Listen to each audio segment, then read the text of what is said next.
It is the holiday season, the time to have a little fun out there, but there are some do's and don'ts that you should follow, from how much you tip to regifting, from hosting a party to being the guest.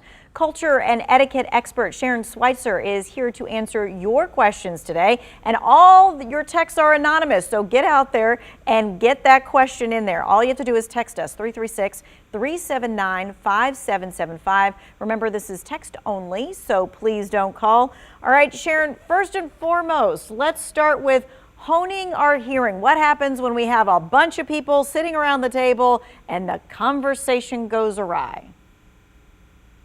One of the best things you can do as a guest is make sure that you listen for signals from the host or hostess. Many times they will say at the beginning of the conversation, let's talk about this. Why don't we steer in this direction? Or they'll gently guide the guests. Many other times what they'll do is they'll even throw topics out. How about those Nobel Prize winners? Has anyone read this best-selling book? Have you seen this movie? What travel plans are you considering? Those are all hints for the guests as to what direction the host or hostess wants that conversation to flow in. And if you are a little disruptor and you don't latch on to those hints, maybe you want to be invited next time. So it's really important. It's really important, Tanya, to listen to those and to be a good guest and converse along those lines. All right, so many of us are going to be having our family and friends and whatever in and out of our homes for this holiday season. What happens if we have a rascal guest? You know, someone who is just really stirring the pot, making things difficult, making things awkward or uncomfortable. How do we deal with them? One of the best things you can do is visit with them off to the side quietly, as opposed to embarrassing them in front of family, friends, or other guests. Ask if they can come help you in the kitchen, maybe cut some pie, maybe pour some coffee, or maybe go outside with one of the kiddos, and then just visit with them privately and say, hey, you know what, I really appreciate your opinion. I do want to hear what you have to say, but let's not do it inside or at the table in front of everyone. Why don't we do this offline later on? And hopefully they'll get the hint.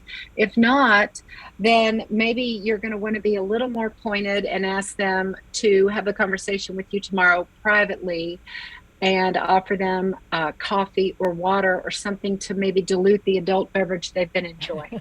Okay. All right. Let's move on to who do we tip this holiday season? What is appropriate and how do we do that?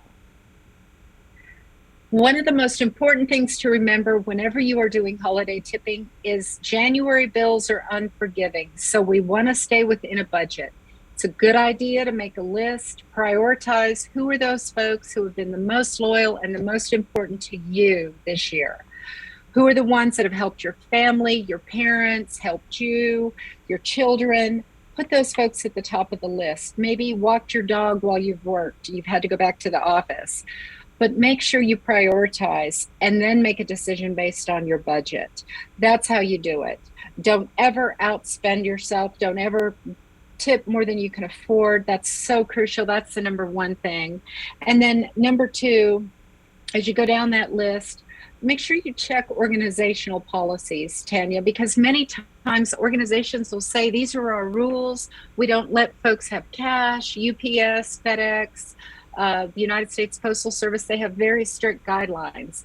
So you want to find out. Many times teachers, professors aren't allowed to accept gifts. You instead have to give them a card or something along those lines. Maybe schools want parents to pool funds and get a group gift.